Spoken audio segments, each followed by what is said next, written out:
बिस्मिल्लाहिर्रहमानिर्रहीम। अस्सलाम वालेकुम नाज़रीन। प्रोग्राम व्यूज़ टाइम में अवांखे भली का चवां थो। मुख़्तलिफ़ इशूज़ आहिनि जिन ते ॻाल्हि ॿोल करण जी कोशिशि कंदासीं, पर अहम जेको मामिलो आहे उहो इहो आहे त फेटफ जो अहम इजलास जेको आहे उहो हिन वक़्तु हलंदड़ आहे। फाइनेंशियल एक्शन टास्क फोर्स जेका आहे पाकिस्तान खे ग्रे लिस्ट मां कढण जे हवाले सां पाकिस्तानी हुकूमत जेका आहे उहा त तमामु घणो पुरुमीद आहे त अॼु शायदि फ़ैसिलो असांजे हक़ में ईंदो, पर इम्कान इन जा चिटा बि कुझु नज़र अचनि पिया। फेटफ जी ग्रे लिस्ट मां निकिरण खां पोइ फ़ाइदा कहिड़ा थींदा, पाकिस्तान जी मुआशी जेका सूरत हाल आहे उन में केतिरी बहितरी अचण जी उमेद आहे या इन सां थींदो छा, इन ते ॻाल्हि ॿोल कंदासीं। उन सां गॾोगॾु मुआशी सूरत हाल अॻु में ई अबतरी जो शिकार आहे, मार्केट्स में बाड़ाई आहे, सॼो ॾींहुं बिजली जी लोड शेडिंग आहे, बिजली हूंदी ई नाहे ऐं सख़्तु गर्मी आहे, जंहिंजे करे बि मार्केट्स में मोस्टली माण्हुनि जी रश जेका आहे उहा तमामु घटि नज़र अचे थी। ऐं अहिड़ी सूरत हाल में वरी सिंध हुकूमत ऐं घरू खाते पारां अॼु नोटिफिकेशन जारी कयो वियो आहे। चयो वियो आहे त कारोबारी मर्कज़ जेके आहिनि उहे राति जो 9 वॻे हर हाल में बंदि कया वेंदा। इन सां बिजली जी बचति कंदासीं। शादी हॉल्स ऐं तक़रीबूं जेके आहिनि उहे 10:30 वॻे ताईं जारी रखी सघिबियूं। रेस्टोरेंट्स जेके आहिनि ऐं कैफ़ेज़ जेके आहिनि उहे 11 वॻे ताईं खुलियल रखिया वेंदा। नोटिफिकेशन जारी कयो वियो आहे। इन जा मईशत ते कहिड़ा असर पवंदा या नंढा जेके कारोबारी आहिनि उहे इन फ़ैसिले खे कीअं पिया ॾिसनि, इन ते बि ॻाल्हि ॿोल कंदासीं। पैनलिस्ट जेके आहिनि उन्हनि जो तारुफ़ अवां सां कराईंदो हलां। डॉक्टर जमील अहमद ख़ान साहब आहिनि, एम्बेसडर सीनियर तजिया निगार। नसीर मेमूर साहब सीनियर तजिया निगार असां सां गॾु आहिनि। डॉक्टर यूब शेख साहब, प्रोफेसर इनाम भट्टी साहब ऐं इदरीस लिगारी साहब असां सां अॼोके प्रोग्राम में गॾु आहिनि। नसीर साहब, अवां खां शुरूआति कयूं पिया ॿियनि पैनलिस्ट जी इजाज़त सां। कीअं पिया ॾिसो अवां इन सूरत हाल खे? अॼु इम्कान इहे चिटा आहिनि कुझु, छाकाणि त फेटफ जूं जेके बि शर्तूं हुयूं या जेको क्राइटेरिया हुयो उनखे पाकिस्तान मीट करे चुको आहे ऐं इम्कान इहे आहिनि त पाकिस्तान ग्रे लिस्ट मां निकिरी वेंदो। अहिड़ी सूरत हाल में पोइ इन जा असर जेके आहिनि उहे कहिड़ा पवंदा पाकिस्तान जी मईशत ते, ऐं फेटफ जी ग्रे लिस्ट मां निकिरण जा फ़ाइदा कहिड़ा आहिनि सर? अच्छा, पहिरें त जेसिताईं बाज़ाब्ता तौर ते FATF जे इजलास में इहो फ़ैसिलो नथो थिए ऐं ऐलान नथो थिए जी, मुंहिंजे ख़्याल में इन ते जेका स्पेकुलेशन सॼो ॾींहुं हलंदी रही आहे, ऐलान, मुबारकूं, क्रेडिट, इहो मूंखे त ॾाढो गैर ज़िम्मेवारानो रवैयो लॻो। जिन बि कयो, जंहिं बि पार्टी जे माण्हुनि कयो पिए, कंहिं हुकूमत खे क्रेडिट पे ॾिनो, कंहिं अॻी हुकूमत खे क्रेडिट पे ॾिनो। अॻूणे गवर्नर सिंध त बाक़ाइदा मुबारकूं ॾिनियूं, क्रेडिट खणण जी कोशिशि कई, जंहिंखां पोइ हिना रबानी ख़र्च चयो। अवां वारी ॻाल्हि खे अॻिते वधायां त फ़िलहालु जेके आहिनि अंदाज़ा न लॻायो जेसिताईं बाज़ाब्ता ऐलान न थिए। ॾिसो, ही जेके इंटरनेशनल बायोलेटरल त न आहिनि, तमामु बायोलेटरल खां त वधीक सीरियस मामला आहिनि न। ऐं फेटफ में असां केतिरे अर्से खां टंगियल आहियूं, त उन में जेसिताईं का हुई त असां वटि रिवायत आहे न त गैर हतमी ऐं गैर सरकारी नतीजनि ते शुरू थी वेंदा आहिनि। बिल्कुलु 3 पोलिंग स्टेशन जो नतीजो ईंदो 500 मां त शुरू थी वेंदा त फलां को बरतरी हासिल हो गई, बिल्कुलु, ऐं ख़बर पवंदी त अञा 300 मां 3 पोलिंगुनि जो नतीजो। सो इहे जेके गैर ज़िम्मेवार एटीट्यूड आहिनि, इहे मीडिया ते अचनि या ॿिया केरु कनि त उहो त ठीकु आहे, सोशल मीडिया ते माण्हू लिखनि त ठीकु आहे, पर सरकार जा अहिड़ा ज़िम्मेवार माण्हू जॾहिं लिखनि था न, मूंखे त ॾाढी हैरत थी। हाणे अचूं था हिन ॻाल्हि ते त हुकूमत चए थी त असां हुन जूं तक़ाज़ाऊं पूरियूं करे छॾियूं, त इहा त का पहिरियों भेरो दावा थोरी थी आहे। पर इजलास वक़्तु हुकूमत चवंदी आहे त असां हुननि जूं सभु ॻाल्हियूं जेके हुननि चयूंसीं पूरियूं कयूं, एतिरो कुझु करे चुका आहियूं ऐं हाणे असांखे यकीन आहे त असां थी वेंदासीं। त हाणे उहा ई उमेद आहे ऐं उहा ठीकु आहे। जेकर हिन हुकूमत महीने में अहिड़ी कहिड़ी नई शइ कई हूंदी जेका माज़ीअ में न थी ऐं हाणे हुन ते थी रहियो हुजे, त इहा मुंहिंजे नॉलेज में न आहे। पर अज्यूम करियूं था, हिकु घड़ी लाइ फ़र्ज़ु करियूं था त पाकिस्तान जे लाइ हिकिड़ी डेवलपमेंट थियण वारी हुजे ऐं हुन हिसाब सां पाकिस्तान हिन ग्रे लिस्ट मां जेकर निकिरी थो अचे त इहा जेका हिकिड़ी वॾी तलवार पाकिस्तान जे मथां टंगियल आहे उहा हिकु हदि ताईं हटी वेंदी। पर मां हिकु हदि ताईं हटी वेंदी जो इन करे ॻाल्हि कयां थो त ही को लाइफ लॉन्ग लाइसेंस न हूंदा आहिनि फेटफ जहिड़नि मामलनि ते। ही हिकु भेरो तव्हांखे उन सिचुएशन में विझी, तव्हांखे अंदरि ऑब्ज़र्वेशन रखी, तव्हां खां उहे सभु ॻाल्हियूं उहे फॉरम मंझराइनि था ऐं उन करे मंझराइनि था जो हुनखे क्रेडिबल एविडेंस आहिनि त असांजा कीअं अकाउंट्स ऐं बैंकिंग सिस्टम मिसयूज़ थिए थो, कीअं असां वटि एक्सट्रीमिस्ट जेके गिरोह आहिनि उनजी फाइनेंसिंग थिए थी, ऐं हिकिड़ो जेको सॼो मांडाण आहे इहो कंहिंखां ॻुझो त कोन्हे। त हाणे दुनिया माना जेके तरीक़ा इंस्टीट्यूट्स ऐं जेके टेक्निक्स इस्तेमालु करणु शुरू कयूं आहिनि उहे इहे आहिनि त ग्लोबल लेवल जे जेके फोरम्स आहिनि उते तव्हांखे अकाउंटेबल कयो वञे। ज़ाहिर आहे त हाणे ही को पाड़े जहिड़ो त कोन्हे माण्हू डंडा लठियूं बाठा खणी ईंदा, त दुनिया त इहे नवां प्लेटफॉर्म्स जे थ्रू प्रेशराइज़ करे थी।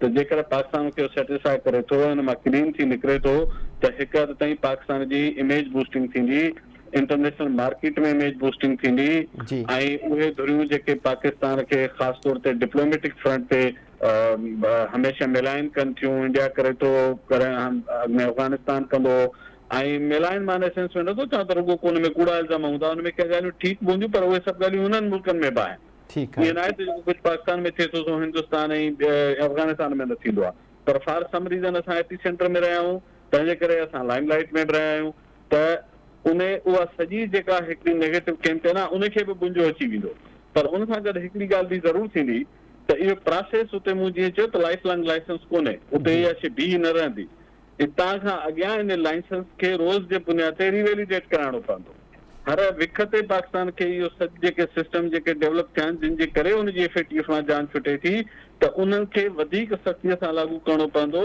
ऐं इहे जेतिरा बि क़दम जिन खे बुनियाद बनाए पाकिस्तान उते पंहिंजो केस खणी वञी रहियो आहे उहे लगातार उन ते इम्प्लीमेंटेशन खपंदी वन टाइम जी ॻाल्हि न आहे त मुंहिंजो पंहिंजो इहो ख़्यालु आहे मां ॻाल्हि खे मुख़्तसिर करियां त इन सां इंटरनेशनल मार्केट्स में पाकिस्तान जो इमेज बिल्ड थींदो बायोलेटरल ऐं मल्टीलेटरल जेके एजेंसीज़ आहिनि उन्हनि जी लैंडिंग में थोरी उन्हनि में मुंहिंजो ख़्यालु आहे पाकिस्तान जी क्रेडिबिलिटी जी हैसियत साख वधंदी वॾा जेके इंटरनेशनल प्लेटफॉर्म्स आहिनि उते पाकिस्तान त वधीक थोरो एतमाद सां उते पंहिंजी पोज़ीशन वठी सघंदो पंहिंजा पॉइंट ऑफ व्यू रखी सघंदो त हिकिड़ी अचीवमेंट तौरु काउंट कराए सघंदो त मुंहिंजी नज़र में हिकिड़ी वॾी सक्सेस हूंदी वॾी अचीवमेंट हूंदी हिननि हालतुनि में पर इंतज़ारु करियूं ऐं उमेदु करियूं त इहा सुठी ख़बर अचे ठीकु आहे नसीम मेमन साहब thank you so much for your comment doctor Jameel Ahmed Khan साहब असांखे जॉइन कयो डॉक्टर साहब वेलकम चवां पियो अव्हांखे प्रोग्राम में नसीम मेमन साहब जी ॻाल्हि ॿोल मां ॿुधी तमामु सुठो असरु पवंदो पाकिस्तान जी मईशत ते इंटरनेशनली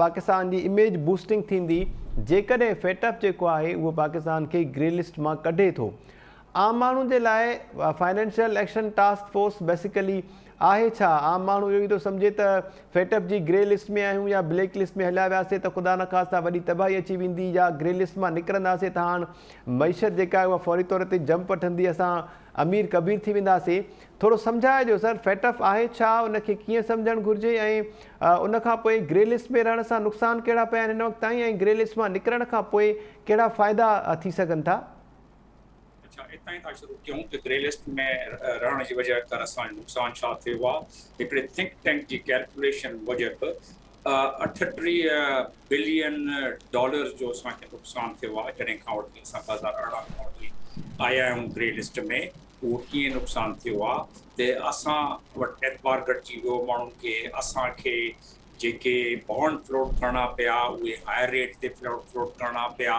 असां वटि इन्वेस्टर्स जेके अचणा हुआ उहे इन्वेस्टर न आया असां वटि जेको बैंकिंग निज़ाम जेके माण्हू पैसा ट्रांसफर कंदा हुआ पाकिस्तान में जेके बि मुल्क ग्रे लिस्ट में आहिनि उन्हनि ते फिल्टर उन्हनि ते जांच काफ़ी लॻंदी आहे सवाल जवाब खोड़ सारा थींदा आहिनि तव्हां पाकिस्तान में पैसा मोकिलियो था पिया छो था मोकिलियो था पिया छा कंदव ऐं जेके पाकिस्तान मां ॿाहिरि मोकिलींदा हुआ उन्हनि लाइ बि पर असांखे जेके हिकिड़ी आम कैलकुलेशन मूजिबि तक़रीबन 38 बिलियन डॉलर्स जो असांखे नुक़सानु थियो हाणे ज़ाहिर आहे इहो नुक़सानु ग्रे लिस्ट जे करे ग्रे लिस्ट लीगली आहे छा कुझु बि न आहे जे ॾिठो वञे त ग्रे लिस्ट को बि रेज़ोल्यूशन पास करे ग्रे लिस्ट में आणे FATF ग्रे लिस्ट में असांखे आणे ब्लैक लिस्ट में आणे उन में को ईअं न आहे जीअं सिक्योरिटी काउंसिल जा रेज़ोल्यूशन थींदा आहिनि जीअं सिक्योरिटी काउंसिल जो चैप्टर 7 जे तहत जेके सैंक्शन लॻंदा आहिनि उन मूजिबि इम्प्लीमेंटेशन कराइण लाइ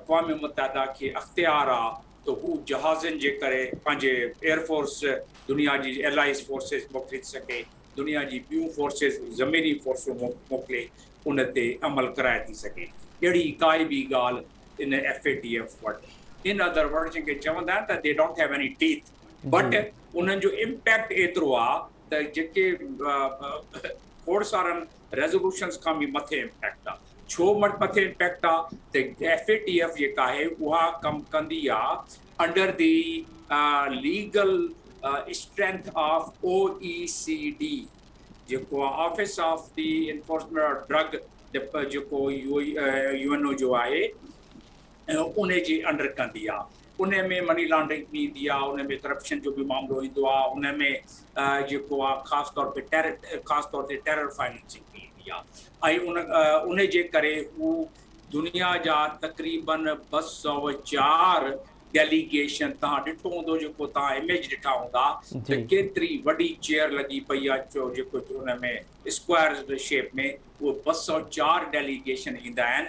ऐं उहो आहिनि कहिड़ा 204 delegation, all multinational, all banking system, all investment वॾा ग्रुप, ऑल जेके बि world bank, Asian development bank ऐं समूरा जेके मल्टी फोरा जेके आहिनि उन्हनि जा फाइनेंशियल निज़ाम, उहे सभु ईंदा आहिनि। जेॾी महिल को रेज़ोल्यूशन पास थींदो आहे या को फ़ैसिलो थींदो आहे FATF जो, सभु बैंक उन ते अमल कंदा आहिनि, जेके फाइनेंशियल इंस्टीट्यूशन्स आहिनि उहे अमल कंदा आहिनि, वर्ल्ड बैंक कंदी आहे, एशियन डेवलपमेंट ऐं IMF सभु उन ते अमल कंदा आहिनि। त इन जे करे तव्हां जकड़जी वेंदा आहियो, जीअं चेन, जीअं ज़ंजीर में तव्हां जकड़जी वेंदा आहियो। इन जे करे तव्हांखे एतिरो नुक़सानु थींदो आहे इन जो। हाणे इन दफ़े अच्छा, हाणे जीअं त UNO हिकिड़ो पॉलिटिकल प्लेटफॉर्म आहे जंहिंमें कंट्रीज़ जेके आहिनि उन्हनि जा इंट्रस्ट आहिनि, पॉलिटिकल प्लेटफॉर्म मञनि नथा पिया। मां पाण 10 साल UNO में बाक़ाइदे रिप्रेज़ेंटेशन करे आयो आहियां, पर UN जा 2 विंग्स आहिनि, अक़वाम मुतहदा जा 2 ब्रांचेस आहिनि। हिकिड़ी ब्रांच त उनजी सेक्रेटेरिएट आहे, उनजो पॉलिटिक्स सां एतिरो तालुक़ु कोन्हे। ॿी ब्रांच जेका आहे सिक्योरिटी काउंसिल ऐं जनरल असेंबली, जंहिंमें समूरा मुल्क मेंबर आहिनि। त उन में हाणे इन में बि इहो थियो आहे FATF में। मां जल्दी मुख़्तसर करे कोशिशि कयां थो पॉइंट ते अचां जी कि नाज़रीन खे उन ॻाल्हि में थोरो उन्हनि खे आगाही ॾियूं। त इन मामले में इन दफ़े तव्हां ॾिठो हूंदो त बिलावल भुट्टो जेॾी महिल वियो आहे, मिलियो आहे अमेरिकन US इन सां सेक्रेटरी ऑफ स्टेट सां, पड़े मामलनि जे ब्लिंकन सां, उन में काफ़ी मामला मेल्ट डाउन थिया आहिनि। पोइ हिकिड़ी ॿी ॻाल्हि जेका थी आहे, वही हुकूमत शुरू करे छॾी हुन में। असां इन टेलीविजन ते काफ़ी वावेलो कयो होसीं त बाबा ईअं ग्रे लिस्ट मां न निकिरंदो। पहिरीं ॻाल्हि त तव्हां पंहिंजी हिते सही कयो, पंहिंजो मामला जेके आहिनि डॉक्यूमेंटेशन कयो। ॿी ॻाल्हि त जेके कंट्री सेक्रेटरी ऐं मेंबर आहिनि जेके फ़ैसिलो कंदा आहिनि, जेके बाक़ी आहिनि उहे 204 उहे ऑब्ज़र्वर आहिनि, पर उन जो असरु पवंदो आहे। सेक्रेटरी जेके ममालिक आहिनि उन्हनि जा वोट आहिनि। त मां चयमि त उन्हनि में जेके मुख्य कंट्रीज़ आहिनि उन्हनि ते वञी, उन्हनि ते डिप्लोमेटिक वर्क इनफॉर्मली उन्हनि खे सम्झायो वञे। इहो मां लिखी बि मोकिलियो पोइ गवर्नमेंट खे बि। ॿुधोसीं त पोइ गवर्नमेंट ने कमु शुरू करे छॾियो, पर इन गवर्नमेंट अची काफ़ी उन में उनखे वधायो आहे। ऐं ख़ासि तौर ते असांजो जेको पड़े वज़ीर आहे बिलावल, उन वञी हिन मामले में मीटिंग वग़ैरह कई आहे। त कुझु मेल्ट डाउन ॻाल्हि थी आहे पॉलिटिकली। टेक्निकली स्पीकिंग त 34 आउट ऑफ 34 में असां 100% या 2 जेके आख़िरी आहिनि, जेके सिक्योरिटी काउंसिल रेज़ोल्यूशन 1267 ऐं ॿियो जेको आहे सिक्योरिटी काउंसिल जो 1373 आहे, मूंखे को यादि थो अचे, हा 1373, उन में हू कंप्लायंस असांजो करणु ज़रूरी हो। उन में असां थोरो पुठिते रहिजी वियासीं। इन करे अॼु कलाक ॾेढ खां पोइ प्रेस कॉन्फ्रेंस थींदी असांजे इन प्रोग्राम खां बाद। उन में इंशाल्लाह को रिज़ल्ट असांखे इशारो सुठो मिली वेंदो। शायदि त उहे FATF वारा इन में उहे मोकिलींदा पंहिंजी टीम। उहे टीम सरज़मीन ते यानी पाकिस्तान ते अची ॾिसंदी त जेके असां कंप्लायंस ॾिनी आहे, हालांकि एशियन पैसिफिक ग्रुप जेका आहे उन्हनि उनखे सर्टिफाई वेरीफाई करे छॾियो आहे, पर उहे ईंदा ऑन ग्राउंड ॾिसी पोइ वरी पंहिंजी रिपोर्ट ॾींदा। अक्टूबर में पेरिस में वरी इन्हनि जी जेका मीटिंग थींदी, उन में असांजी जान खलासी थियण जा तमामु हिकु सुनहरा मौक़ा आहिनि असांजा। इन करे क़ौम लाइ इहा हिकिड़ी ख़ुशख़बरी आहे, जेकी सुठी ॻाल्हि हुजे माण्हू ज़रूरु चवे ऐं ख़ुशख़बरी क़ौम खे ॿुधाए। एतिरा सारा मामला असांखे जेके अज़ाबनि जो अंबार असांजे साम्हूं लॻियल आहे, पर ही बि हिकिड़ी ख़ुशख़बरी आहे। पर हिन में हिकु ॾींहं में, 2 ॾींहंनि में, महीने में, 2 महीननि में, 5 महीननि में इन जो रिज़ल्ट न ईंदो। इन जो रिज़ल्ट देरि में ईंदो जेॾी महिल असां वटि इन जा इन्वेस्टर्स ऐं ॿिया जेके मामला असांजा थियण।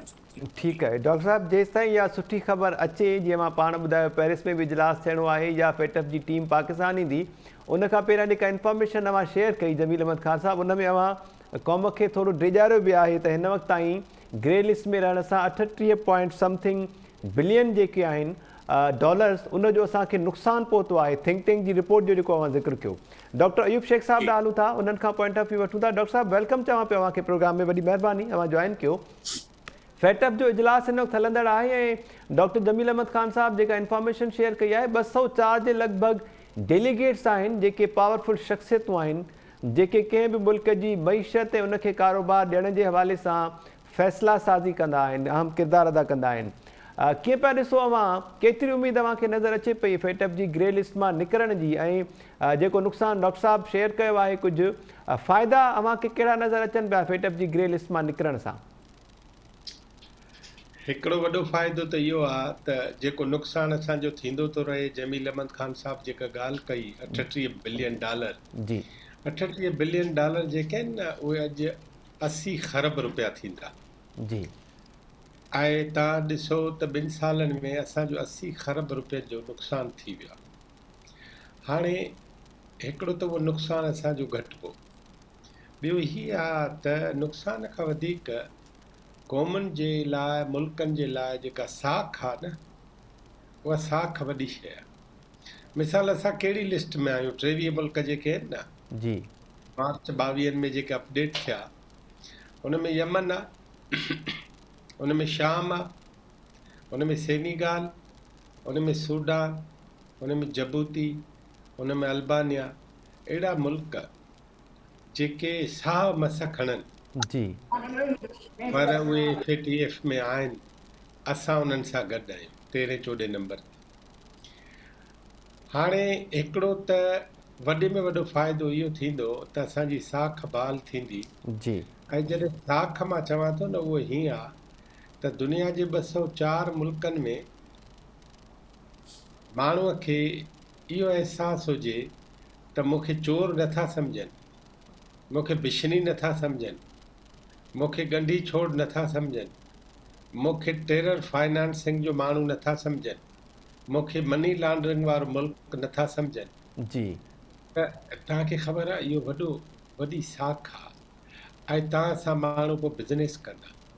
तव्हां शहरनि में, नंढनि ॻोठनि में बि ॾिसंदव न, नीत पत वारे माण्हू खे कर्ज़ बि हर को ॾींदो आहे ऐं बिल्कुलु उन सही। सां उधार हर को कंदो आहे। पाकिस्तान यकदमि दुनिया जे उन्हनि अहम तरक़ी कंदड़ मुल्कनि में शामिलु थी वेंदो। ऐं हीअ जेके दुनिया ते अॼु कंट्रोल कंदड़, कब्ज़ो कंदड़ ऐं उनखे हलाईंदड़ 204 इदारा, जिन जे बारे में असांजे वॾे ॿुधायो जमील अहमद ख़ान साहब, इहे 204 इदारा ई जेको असांजो स्क्रू टाइट करे छॾियो अथऊं न, जी, उहो सॼो ढरो करे छॾींदा। चवंदा बाबा हाणे हिननि सां ॿिए नमूने हलो। हिकिड़ो फ़ाइदो त इहो थींदो। ॿियो वॾे में वॾो फ़ाइदो हीउ थींदो त पाकिस्तान खे हिकिड़ा 6-8 महीना मिली वेंदा त हू पंहिंजी पॉलिसी ठाहे त पाकिस्तान खे दुनिया जे हिन ॻोल्हे ते रहणो बि आहे या न। मां तमामु ॾुखी ॻाल्हि थो कयां। जी, इन्हनि 6 महीननि में मां इनखे ॻंढियां थो नसीर साहब जी ॻाल्हि सां, जंहिं चयो त इहा हिकु ॾींहं जी ॻाल्हि कोन्हे त अॼु हू तालो खुली वियो त को असां हीअं थी वियासीं। उहो मिंट जो, हाणे हिन मिंट जी जेका असांजी मॉनिटरिंग ऐं एवोल्यूशन थींदी न, हुननि वटि हिकिड़ो वॾो इदारो आहे, हिकु एशिया पैसिफिक ते ख़ासि इदारो अथनि। जी, एशिया पैसिफिक जे मुल्कनि जी मॉनिटरिंग ऐं एवोल्यूशन रिपोर्ट ठाहींदा आहिनि। उन मॉनिटरिंग ऐं एवोल्यूशन रिपोर्ट उहा बहाल कंदी असांजी इज़त या बरक़रार रखंदी असांजी बेइज़ती। इन करे पाकिस्तान खे तय करणो पवंदो त हू परॾेह खां अवल अंदरि जी, हू मनी लॉन्ड्रिंग जे बारे में कहिड़ी पॉलिसी था रखनि, हू पानामा जहिड़ी स्टेट थियण था चाहिनि, हू जबूती जहिड़ी स्टेट थियण था चाहिनि, हू UAE जहिड़ी स्टेट थियण था चाहिनि। पोइ त रस्ता खुलिया पिया आहिनि। पोइ त दुनिया तव्हां सां को बि रस्तो न रखे, तव्हां पाण रस्तो पंहिंजो ठाहींदव।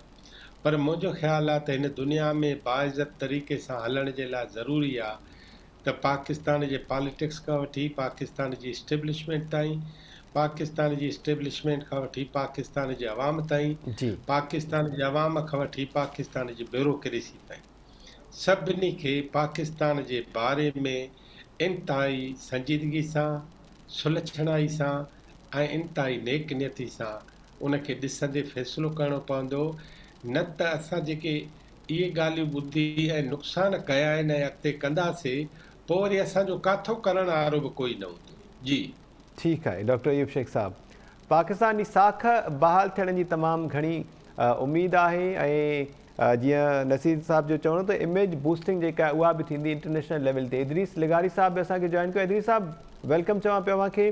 प्रोफेसर इनाम भट्टी साहब बि असांखे जॉइन करे चुका आहिनि, उन्हनि खां कमेंट पोइ वठंदासीं। इदरीस साहब अव्हां ॾे अचूं पिया, मुमलिकती वज़ीर हिना रब्बानी खर जो चवणु आहे त जेकॾहिं पाकिस्तान ग्रीन लिस्ट मां निकिरी बि वियो, उमेद त इहा ई करे सघिजे थी त अॼु शाम ताईं इन हवाले सां का सुठी रिज़ल्ट ईंदी, पोइ बि हुननि जो चवणो त 6-7 महीना अञा असांखे लॻी वेंदा जेको कुझु हिन वक़्त ताईं लॉस थियो आहे उन लॉस खे कंट्रोल करण जे हवाले सां अव्हांखे कीअं पई सूरत हाल नज़र अचे फेटअप जी ग्रे लिस्ट मां निकिरण खां पोइ इंटरनेशनल लेवल ते पाकिस्तान जो जेको इमेज आहे उन में केतिरी बहितरी ईंदी, कहिड़ा कहिड़ा शोबा जेके आहिनि उहे खुली वेंदा पाकिस्तान जे लाइ?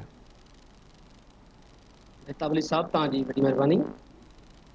ऐं डॉक्टर अयूब शेख सां ऐं ख़ासि तौर ते जमील अहमद ख़ान साहब सां मुकमल इतफ़ाक़ कंदे ऐं FATF जे हवाले सां हिते 2 पासा पेश करणु चाहियां थो। हिकिड़ो जेको सियासी पासो आहे उन ते त आख़िर में ईंदुसि। जेको पहिरियों जेको प्रोसीजरल पासो आहे, जीअं त असां सभिनी खे ख़बर आहे त जून 2018 खां पाकिस्तान फेटअप जी ग्रे लिस्ट में शामिल आहे जी।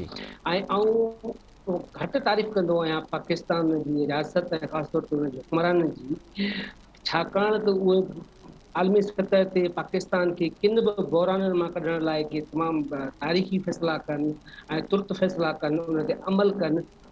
जेकॾहिं असांखे वेझड़ जी तारीख़ में इहे अमल ॾिसणा आहिनि त उहे असां FATF जे हवाले सां ॾिसूं था।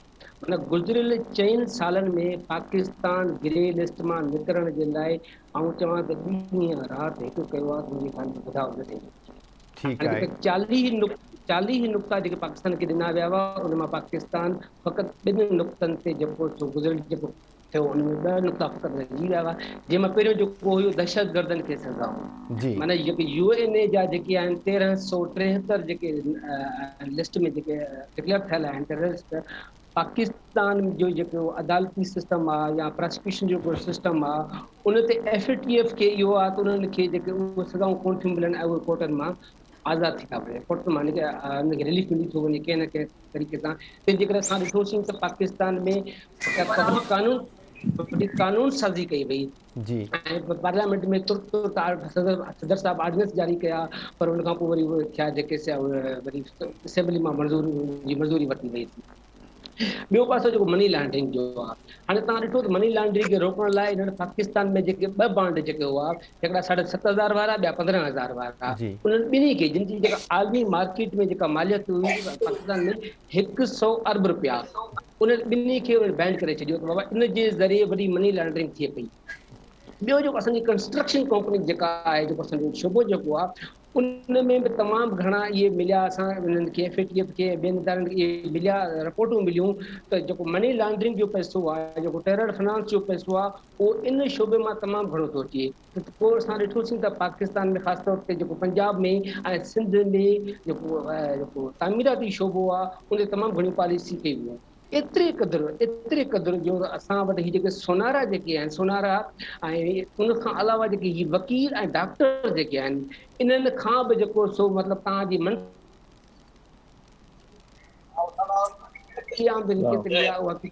ऐं एतिरे क़दुरु जो विच में असांखे चयूं लख रुपए खां वठी जेको 50,000 खां वठी लख रुपए ताईं जेकॾहिं तव्हां को ख़रीद कयो था त तव्हां पंहिंजो शिनाख्ती कार्ड ॾियो। इहे सभु FATF जे पस मंज़र में इहे शयूं सभु इम्प्लीमेंट थी रहियूं हुयूं। उनजो सबबु छा हो, जीअं जमील अहमद ख़ान साहब ॿुधायो त असांजा 38 खां 40 अरब डॉलर जेके आहिनि उहे वॾी जेका असांजी ताज जेका आहे ऐं ॿियो जेको कर्ज़ जेको आहे, मिसाल वर्ल्ड बैंक आहे, जीअं IMF जेका आहे, उहा बि फोकस रखंदी आहे त जीअं माना FATF मां असांखे कहिड़ियूं तजवीज़ूं अचनि थियूं।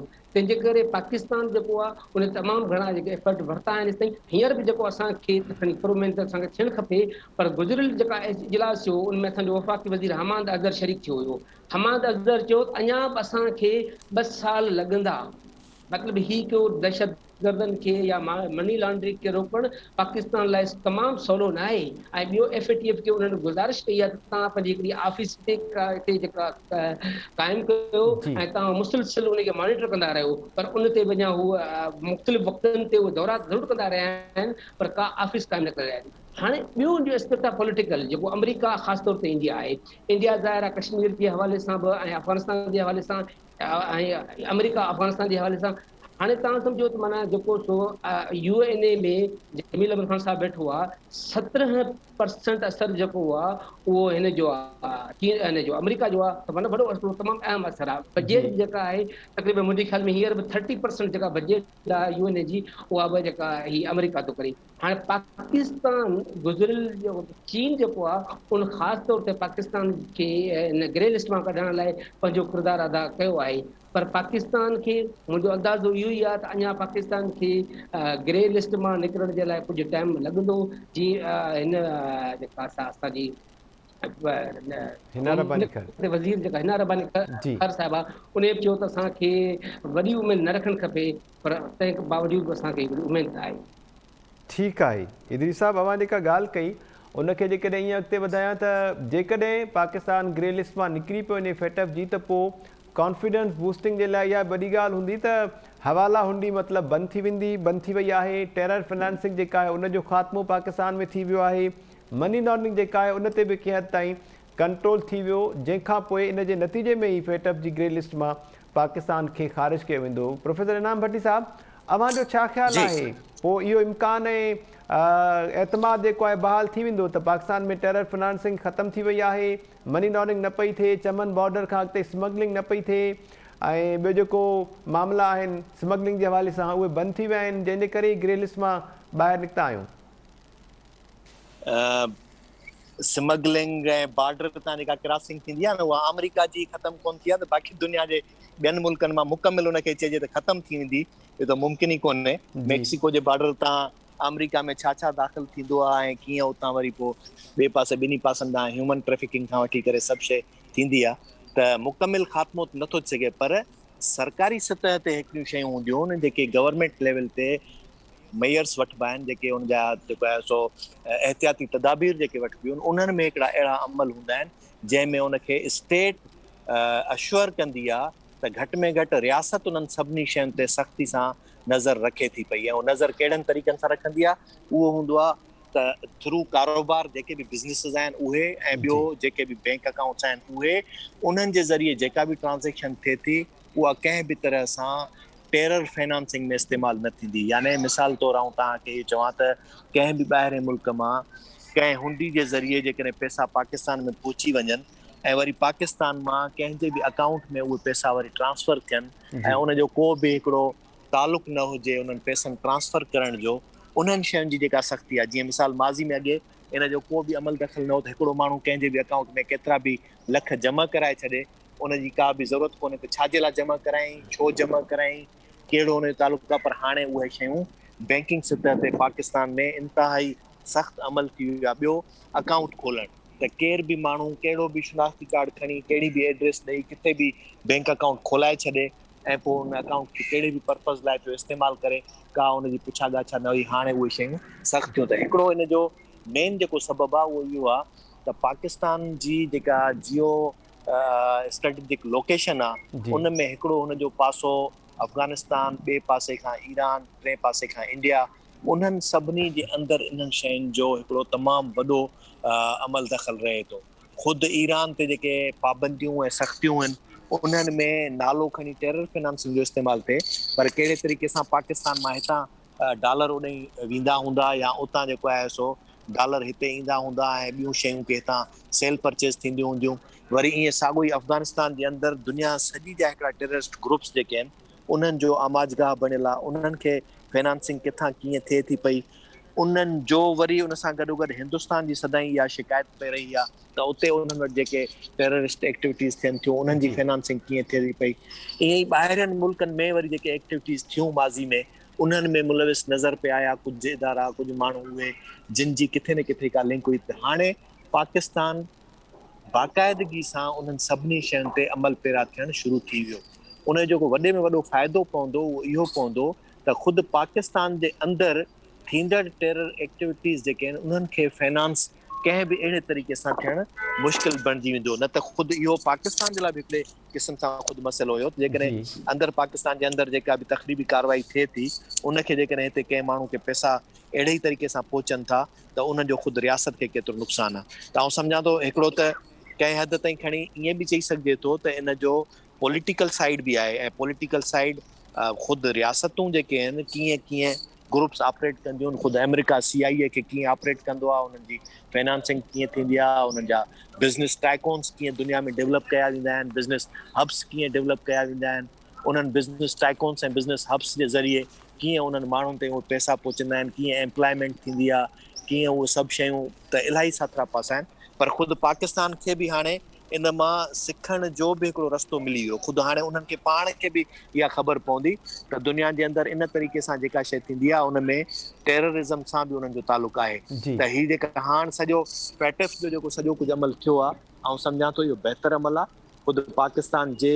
बे अमुन अमान जे लाइ बहितर आहे, ऐं पाकिस्तान जी ॿाहिरीं दुनिया जे लाइ जेका साख आहे उन जे लाइ बहितर आहे। ऐं त सम्झां थो सॼी दुनिया अहिड़ियुनि शयुनि ते उनखे अमल पैरा थियणु घुरिजे जंहिंमें किथे बि कंहिं बि क़िस्म जी का स्मगलिंग, का टेररिज़म, उन में को बि रियासती तौर ते या इनफरादी तौर ते जेकॾहिं मुलविस हुजे त का बि रियासत उन जे लाइ पनाह गाह बणिजण खां मुकमिल तरह ते इनकारी हुजे, कानूनी ऐं आइनी तौर ते। जी ठीकु आहे इनाम भट्टी साहब। हाणे जेको ॿियो मामिलो आहे उन ते ॻाल्हि ॿोल कयूं था। डॉक्टर जमील अहमद ख़ान साहब, coming back to you, Sindh हुकूमत पारां अॼु घरू खाते पारां नोटिफिकेशन जारी कयो वियो आहे जंहिंमें इहो चयो वियो आहे त राति 9 वॻे शॉपिंग सेंटर्स जेके आहिनि, शॉपिंग मॉल्स जेके आहिनि, उन्हनि खे बंदि कयो वेंदो ऐं इहो जेको फ़ैसिलो आहे उहो बिजली जी बचत जे लाइ कयो वियो आहे। ज़िक्र कयां त गुज़िरियल ॾींहुं वफ़ाक़ी गवर्नमेंट पारां 7 वॻे खां 10 वॻे ताईं फीडर्स बंदि करण जी ॻाल्हि कई वई हुई कारोबारी मर्कज़नि जी, ऐं सिंध हुकूमत जे घरू खाते जेको नोटिफिकेशन जारी कयो वियो आहे उन्हनि त डायरेक्टली इहे कारोबारी मर्कज़ ई बंदि करण जो हुकुमनामो जारी करे छॾियो आहे ऐं जेके इन ते अमल न कंदा उन्हनि जे ख़िलाफ़ु कार्रवाई जे लाइ बि चयो वियो आहे। रेस्टोरेंट्स 11 वॻे ताईं खुलियल रहंदा ऐं उनखां अलावा जेके शादी हॉल्स आहिनि ऐं जेके तक़रीबूं आहिनि उन्हनि जे लाइ 10:30 वॻे जो टाइम रखियो वियो आहे। हिकु पासे फेटफ मां जी ग्रे लिस्ट मां निकिरण जे लाइ असांजूं गुज़िरियल 2-3 सालनि खां वठी कोशिशूं जारी आहिनि त इंटरनेशनली असांजी साख बहाल थी, ऐं ॿिए पासे वरी ॾिसूं त जेके मुल्की सतह ते वापारी आहिनि, नंढा बिज़नेसमैन आहिनि, बिज़नेस कम्यूनिटी आहे, उन्हनि जी साख खे चैलेंज कयो वियो आहे। बिज़नेस कम्यूनिटी इन फ़ैसिले ते सख़्तु रद्दमल ज़ाहिर कयो आहे त मईशत मुस्तहकम थियण जे बजाए अञा वधीक डाउनफॉल ईंदो इन मईशत में जेकॾहिं असांखे कारोबार करणु न ॾींदव। छा कमेंट कंदव अव्हां सर इन ते? न, इहो त कमेंट कल्ह बि असां कयोसीं ऐं मां कमेंट इन ते कयां थो पियो, पर जेको तव्हां पुराणो टॉपिक खयां इन खां पहिरियां जेको डिस्कस कयूं पिया, जी वन लाइनर ओनली, ते जेके ॿियनि दोस्तनि बि हुन ते तबसरो कयो आहे त 12, 8 ऐं 13 थिएटर इन जे करे असांखे 1373 इन जे करे असां काफ़ी असांजी हिकिड़ी दुनिया में इहो हूंदो त बाबा पाकिस्तान में टेररिस्ट थियनि पिया, असां इहे टेररिस्ट अची विया आहिनि पाकिस्तान। हीउ जेको इहो असां कुआड़ो जेको असांजे मथे तां हटंदो इहो, त उन खां बाद असां जेको इहा बहितरी थींदी। ऐं इन मामले में ॿियनि मामलनि जो बि इन में इन सां गॾियल इन सां जुड़ियल जेका ॻाल्हि आहे उहे ॿिया मुल्क जेॾी महिल असांजे बारे में लिखंदा आहिनि पंहिंजे ट्रेवल एडवाइज़री में, त ट्रेवल एडवाइज़री में बि असांखे रिलैक्सेशन मिलणु शुरू थी पवंदो। असांखे पोइ रेड लिस्ट मां ऐं असांखे ग्रे लिस्ट मां कढी पोइ जेको आहे ब्लू ऐं वाइट लिस्ट में आणंदा, त उन में माण्हुनि जो बि आमदरफ़्त असां थींदो। पर एनीवेज़ इन ते काफ़ी तबसरो थी वियो आहे। अचूं था पिया मार्केटनि ते, असां कल्ह बि जेको डॉक्टर यूब शेख साहब ख़ासि तौर ते जेका ॻाल्हि कई उहा त सॼी दुनिया में जेके महज़ब तहज़ीबूं आहिनि उते माण्हू जे ॾींहं जी रोशनी में कमु कंदा आहिनि, राति जे अंधियारे में वञी सुम्हंदा आहिनि, आराम कंदा आहिनि, ऐं वीकेंड ते पंहिंजे रिलैक्स इन तरह कंदा आहिनि त वरी उन जा आसाब रिचार्ज थी वञनि ऐं पोइ इन क़ाबिल थियनि त बीमारी खां बचनि ऐं पंहिंजे कम जे में पूरी प्रोफिशंसी सां कमु करे सघनि। अचूं था पिया 9 इट्स अ गुड थिंग। असांजे मुल्क में प्रॉब्लम इहा आहे त असां जेके ग्रास रूट लेवल ते जीअं पहिरियां यूनियन काउंसिल लेवल हूंदी सभु उन ते लेवल ते असां माण्हुनि खे आगाही नथा ॾियूं। हाणे तव्हां ॻोठनि में ऐं वञी पुछंदव हीउ छा थींदो आहे, छो बंदि कयो वञे, वाह हिन जो फ़ाइदो कहिड़ो, त थोरी घणी आगाही ॾेई छॾनि हा। बट हिन में छा थो थिए, जापान में उन्हनि हाणे अनाउंस करे छॾियो आहे त जे तव्हां बिजली जी बचत न कई त टोकियो शहर में 60 लख घरनि खे असां 2 खां 4 कलाकनि ताईं बिजली न ॾेई सघंदासीं। हाणे उन्हनि इहो छा कयो आहे त आगाही ॾिनी आहे।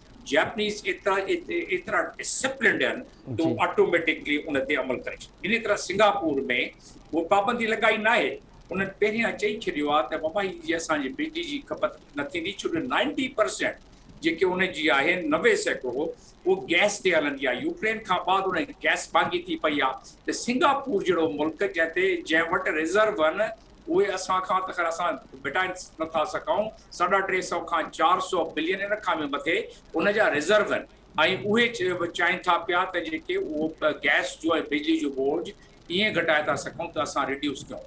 सुठो क़दम आहे, अॻिते वञी थोरो माण्हुनि खे सुजाग ॾेई, माण्हुनि खे आगाही ॾेई उन खां बाद सतें ताईं करे छॾनि। असांजे मुल्क में हिन में भलो आहे, माण्हुनि जी सिहत बि ठीकु रहंदी ऐं असांजा पैसा चार बची पवंदा।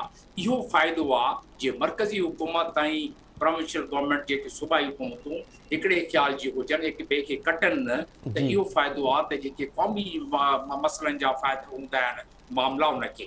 हाणे इहो सुठी ॻाल्हि आहे त रेस्टोरेंट खे 11 बजे उन चयो आहे बंदि करण जो, शादी हाल 10:30, इन ते इम्प्लीमेंटेशन कराइण हाणे तमामु ज़रूरी थींदो। इहो आहे त पैसा वठी जेके अमलदार आहिनि चवंदा 2-2 कलाक खोले वठि, काई ॻाल्हि न आहे।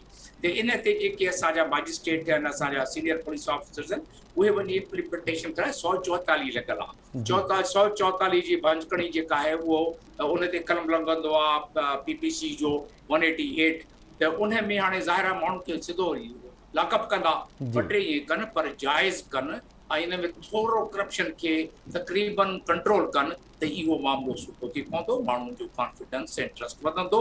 इन सां लॻोलॻ तव्हां जहिड़े चैनल्स ते इन जी आगाही ॾियूं त इहे क़ौम मुल्क लाइ बहितर आहे, माण्हुनि लाइ बि बहितर आहे त वञी घर जल्दी वञी सुम्हनि। इहे वापारी जेके आहिनि इहे वॾनि शहरनि जा, इन्हनि खे ग़लति आदतूं पइलनि त राति जे 1 ताईं 12 ताईं दुकानूं खोलनि, सुबुह जो 1 बजे दुकान खोलनि ऐं राति जे 12-1 ताईं बंदि कनि। इहो किथे बि न थींदो आहे दुनिया में। असां वटि जेको इहो मामिलो आहे इन खे कंट्रोल करणो पवंदो। इन में असांजी मैक्सिमम कास्ट आहे ई फ्यूल ते।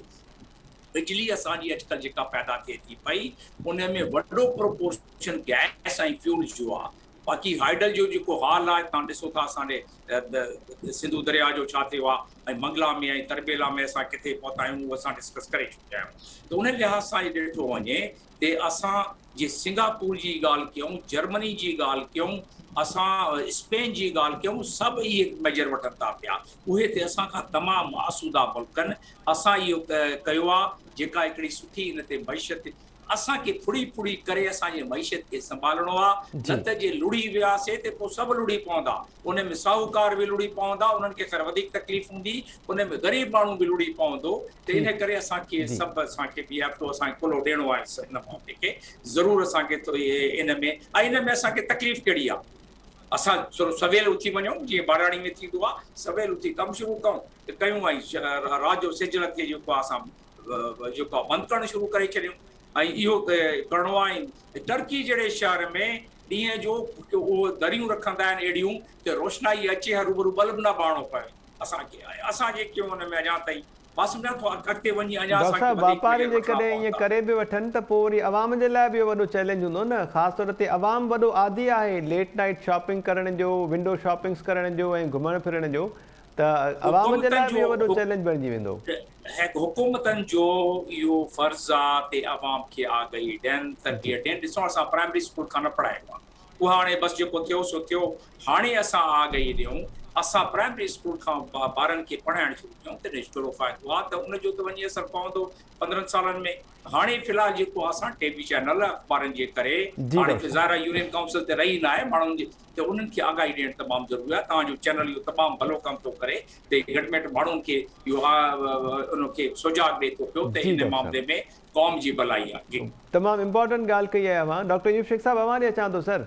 आगाही जी जेका ॻाल्हि कई, आगाही ॾियण जी, अवेयरनेस ॾियण जी, उहा डॉक्टर जमील अहमद ख़ान साहब जी बिल्कुलु दुरुस्त आहे। अॼु 3 वॻे 4 वॻे असांजी जेका ॻाल्हि ॿोल थी आहे मुख़्तलिफ़ वापारियुनि सां हिन फ़ैसिले जे हवाले सां, त सभिनी जो इहो ई चवणो त हुकूमत कंहिंसां ॻाल्हायो ई न आहे, न स्मॉल बिज़नेसमैन जेके आहिनि उन्हनि सां, न उन्हनि जी कंहिं तंज़ीम सां, न कॉमर्स एंड इंडस्ट्री जे अॻवाननि सां। हुकूमत बसि नोटिफिकेशन जारी करे छॾियो। जॾहिं स्टेक होल्डर सां नथी ॻाल्हाए त अवाम सां ॻाल्हाइण त अञा हिकिड़ी तमामु वॾी ॻाल्हि थी वेंदी। अवेयरनेस हलाइण जी तमामु घणी ज़रूरत आहे त सवेरे सुम्हण जा कहिड़ा फ़ाइदा आहिनि, सवेरे बिजली बंदि करण जा मईशत ते केतिरा असर पइजी सघनि था। अयूब शेख साहब।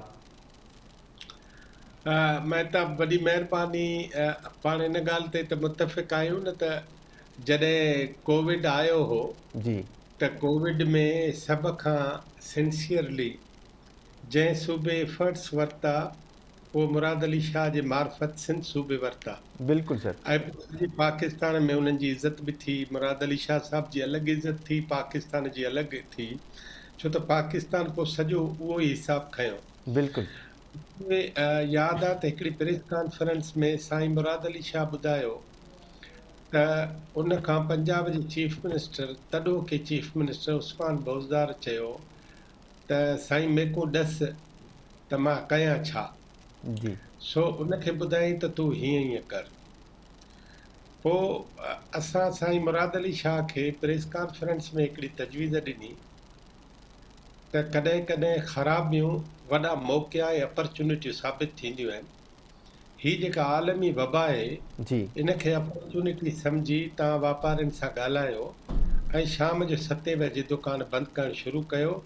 ट्रैफ़िक जा, बिजलीअ जा, माण्हुनि जे सिहत जा मामला हल थियणु शुरू थींदा। साईं मुराद अली शाह इहा ॻाल्हि कई ऐं इहा वरी फेडरल गवर्नमेंट खे रिटन में मोकिली। फेडरल गवर्नमेंट इहो जवाबु उनखे ॾिनो, इमरान ख़ान साहब तॾहिं वज़ीर आज़म हो, ऐं उनखे चई त कोविड असांजे लाइ इशू ई न आहे, तव्हां ॾियारीदारनि जी ज़िंदगी जे पुठियां पिया आहियो ऐं असां तव्हांजी इन क़िस्म जी ॻाल्हि नथा मञी सघूं। जी हिते वापारियुनि खे शह मिली वियो ऐं वापारियुनि बि इन क़िस्म जी ॻाल्हि कई। पोइ जॾहिं कोविड वधी असां सभिनी लाश खयां त पोइ इहो सभिनी महसूसु कयो ऐं पोइ तव्हां ॾिठो त सिलेक्टेड ऐं इलेक्टेड एरियाज़ थियूं ऐं उन्हनि खे बंदि कयो वियो ऐं हीउ साॻियो शहर कराची तव्हांखे वीरान बि नज़र आयो ऐं पुलिस उते पंहिंजियूं सर्विसिस ॾिनियूं। जी हाणे अचूं था अॼोके वाक़े ते, अॼोके नोटिफिकेशन ते। जीअं जमील अहमद ख़ान साहब चयो न, तीअं मां सम्झां थो त जीअं बि टेलीफोन कॉल असां मिलायूं था त कोविड जे बारे में आगाही मिले थी, ॼाण मिले थी। बिल्कुलु अहिड़े ई क़िस्म जी मतिलबु इंफॉर्मेशन जेका आहे या अवेयरनेस मोबाइल फ़ोन जे थ्रू, मैसेज जे थ्रू, IVR जे थ्रू ॾियणु खपे। डॉक्टर साहब नाज़रीन, सिंध हुकूमत पारां अॼु जेको इहो नोटिफिकेशन जारी कयो वियो आहे उन ते ॻाल्हि ॿोल कयूं पिया। मुख़्तलिफ़ जेके वापारी अॻवान आहिनि उन्हनि पारां जेतोणीकि इन फ़ैसिले जी मज़म्मत कई वई, उन्हनि चवणो त असां इन फ़ैसिले खे रद्द था कयूं ऐं मईशत जेका आहे बहितरीअ जे बजाए अबतरी ॾांहुं वेंदी ऐं असांखे नुक़सानु पहुचंदो। ग़रीब माण्हू जेको रोज़गार सां सलाहियल आहे उनजो रोज़गार मुतासिर थींदो। पर इन जी उबतर जेकॾहिं ॾिसूं जीअं पैनलिस्ट जी राय आहे त इंटरनेशनली जापान खां वेंदे तरक़ी याफ़्ता जेके बि मुल्क आहिनि उन्हनि सभिनी मुल्कनि में डे लाइट जो इस्तेमालु तमामु घणो कयो वेंदो आहे ऐं राति जेका आहे उन वक़्तु बिजली जेका आहे उनजी बचति कई वेंदी आहे ऐं रेस्ट कयो वेंदो आहे, आराम कयो वेंदो आहे त जीअं ॿिए ॾींहं जे लाइ वरी उहे एनर्जीज़ जेके आहिनि उहे बचाए रखिजनि ऐं एनर्जी सोर्सिस जेके आहिनि उहे बि बचाइजनि। सिंध हुकूमत पारां ॿी ॻाल्हि ॿुधायां मां तव्हांजे चैनल जे मार्फत, ॿी ॻाल्हि ॿुधायां। जी डॉक्टर साहब, उहा हीअ आहे त मेडिकल में असांखे पढ़ाईंदा हुआ जी त जेको ॿार आहे उहो शाम जो 6 बजे जेकॾहिं निंड कंदो त 6 बजे जो निंड कंदड़ ॿार उनजी दिमाग़ी हैसियत केतिरी वधंदी? जी 7 बजे वारे दिमाग़ी हैसियत केतिरी वधंदी? 8 बजे वारे, 9 बजे वारे, 10 बजे ऐं राति जो देरि सां जेको ॿारु सुम्हारियो वेंदो उहो केतिरो जॾो हूंदो? जी इन करे हिकिड़ी ॻाल्हि यादि रखो त जेके बि असांजा ॿार देरि सां सुम्हनि था ऐं उहे असांजा वापारी देरि सां सुम्हनि था, जी इहा ॻाल्हि साइंटिफिकली तय थी चुकी आहे त हू पंहिंजे दिमाग़नि जो, पंहिंजे औलाद जो, पंहिंजे नस्ल जो, इवन पंहिंजे पूरी जो पूरी जनरेशन जो खानो ख़राबु था कनि। मूं सवेर जीअं चयो त टेलीफोन ते जीअं कोविड जे बारे में तव्हां जीअं नंबर मिलायो था जी ऐं अॻियां ॼाण जो हिकिड़ो सिलसिलो शुरू थो थी वञे त 4 महीननि खां पोइ बूस्टर डोज तव्हां कहिड़ी बि कंपनी जो लॻाराए सघो था। जी मुंहिंजो ख़्यालु आहे जीअं आगाही ते ज़ोर ॾिनो आहे जमील अहमद ख़ान साहब, जी तीअं टेलीफोन ते अख़बारुनि में कोविड जे लाइ बि साईं मुराद अली शाह बाहूं ॿधियूं न सभिनी खे। जी डॉक्टर ही रिवायतूं चेंज करण लाइ, पंहिंजे कल्चर खे चेंज करण लाइ, सिंध खे बचाइण लाइ, पाकिस्तान खे बचाइण लाइ बाहूं ॿधे, मिंथू करे, वापारियुनि खे सम्झाए, ऐं उहे न सम्झनि त पोइ सख़्ती करे। कॾहिं कॾहिं सख़्तियूं जेके आहिनि न उहे वॾो कमु कंदियूं आहिनि, जी ऐं अवल उन्हनि खे सम्झाए ऐं उन्हनि जा फ़ाइदा ॿुधाए, उन जे लाइ आगाही जो हिकिड़ो सिलसिलो हलाए। ऐं ही 9 बजे मां सम्झां थो त मूं पंजाब में कई शादियूं ॾिठियूं आहिनि महताब, उन ते रिलीजियसली जीअं मज़हबी तौरु निमाज़ जे टाइम ते माण्हू हूंदा आहिनि न, निमाज़ आंग वक़्त ते अचे थी, तीअं वन डिश उते मूं दावतूं खाधियूं आहिनि। ऐं राति जो 10 बजे उते शादियूं बंदि थींदे ॾिठियूं आहिनि। सिंध बि ईअं करे सघे थी, सॼो पाकिस्तान ईअं करे सघे थो। ऐं असां हिकिड़े तमामु वॾे ख़राबु हिकिड़े पेच में अची विया आहियूं, तमामु वॾे घेरे में अची विया आहियूं। जी ऐं असांजा फूड सिक्योरिटी खां वठी सोशल सिक्योरिटी जा ऐं कल्चरल सिक्योरिटी जा इशूज़ अची विया आहिनि। इन करे असांजे सॼे अवाम खे हुकूमतुनि जी मदद करणु खपे। जी डॉक्टर साहब, thank you so much. Idrees लिगारी साहब, अवां जो कमेंट इन मामले ते जेको नोटिफिकेशन जारी थियो आहे कारोबारी मर्कज़ बंदि करण जे लाइ। इनाम भट्टी साहब, अवां आयो सर लाइन ते? जी मेहताब। जी इनाम भट्टी साहब, अवां छा चवंदव, हुकूमत जो इहो फ़ैसिलो कीअं पिया ॾिसो अवां? मेहताब, दुनिया सॼी में शुरू खां वठी करे इहा ई रवायत आहे त सवेर सुम्हिजे सवेर उथिजे। जी पर ही ख़बर न आहे असां वटि कहिड़ो हिकिड़ो दौर ऐं समाज शुरू थी वियो जॾहिं असां वटि बिजली तमामु एतिरी सस्ती ऐं आसान थी वई जो सॼी राति माण्हू स्ट्रीट्स रोशन करे ऐं पोइ पंहिंजा कारोबार कंदा रहनि। त हुनजो नतीजो इहो निकितो त तक़रीबन सॼे सिंध जे छा पर सॼे पाकिस्तान जे अंदरि कारोबार खुलण जो टाइम 12 खां पोइ ऐं बंदि थियण जो टाइम राति जो 1-2 खां पोइ। वरी ख़ासि करे कराची त अञा बि 1-2 खां पोइ खुलंदो ऐं राति जो 2 वॻे ताईं जेको आहे तव्हांखे रोडनि ते माण्हू खाईंदे पीअंदे मार्केट में घुमंदे ख़रीदारी कंदे नज़र ईंदा। रॉबिन शर्मा हिकिड़ो लेखक आहे, हुनजो बुक आहे 5 AM क्लब।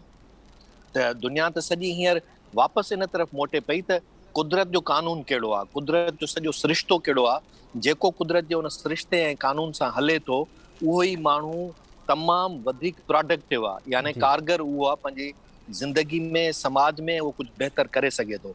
ऐं उहा जेका 5 AM क्लब आहे उनजो मक़सदु इहो आहे त तव्हां घटि में घटि सुबुह जो 5 वॻे जाॻंदा हुजो।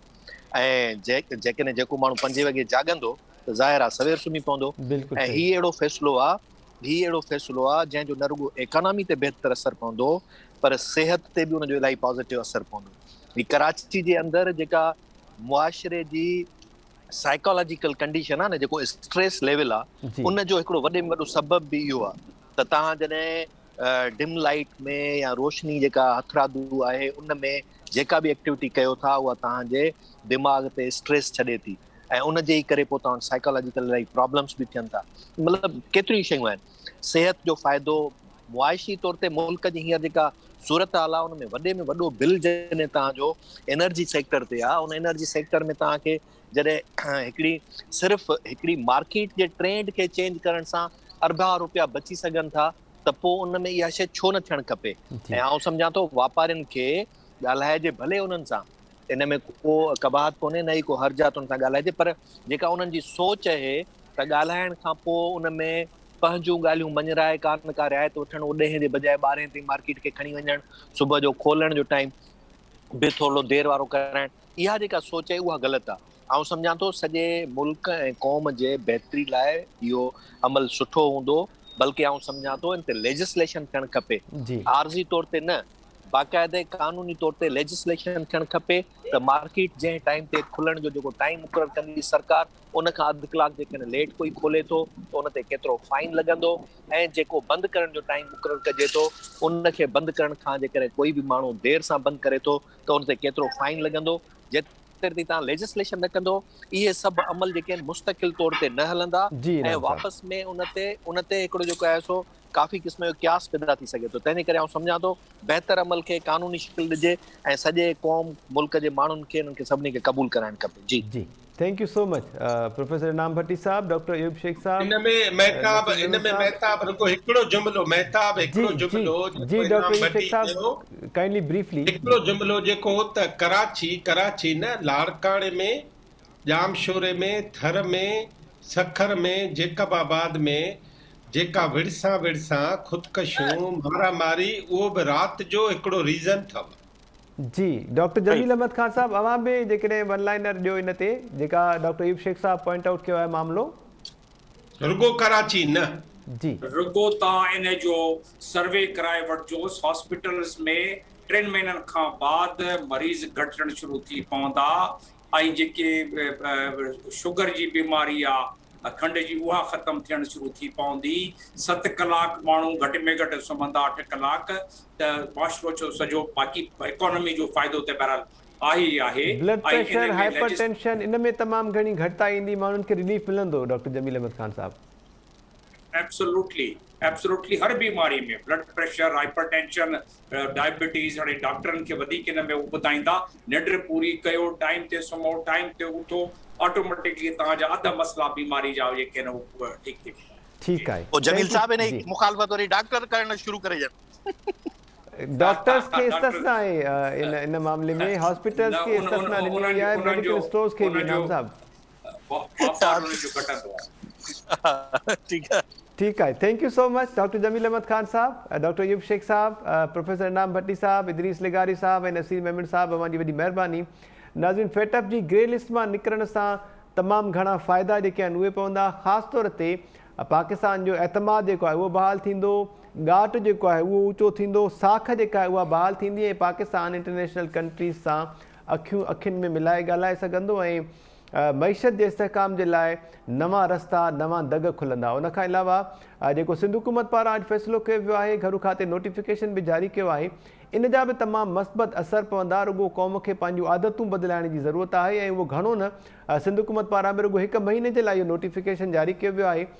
जेकॾहिं इन ते सख़्तीअ सां अमल दरामद कयो वियो त न रुगो मईशत मज़बूत थींदी, बिजली बचंदी, बिजली बचण जी सूरत में उन जा बिल्स घटि थींदा, ऐं उन सां गॾोगॾु वरी माण्हू जेकॾहिं सवेर सुम्हंदो ऐं सवेर उथंदो त उन जा वरी सिहत ते बि तमामु घणा बहितर असर पइजी सघनि था। अॼोके प्रोग्राम इन्हनि मामलनि ते ॻाल्हि ॿोल थी। ईंदड़ प्रोग्राम ताईं ॾींदा इजाज़त। अलाह निगहबान।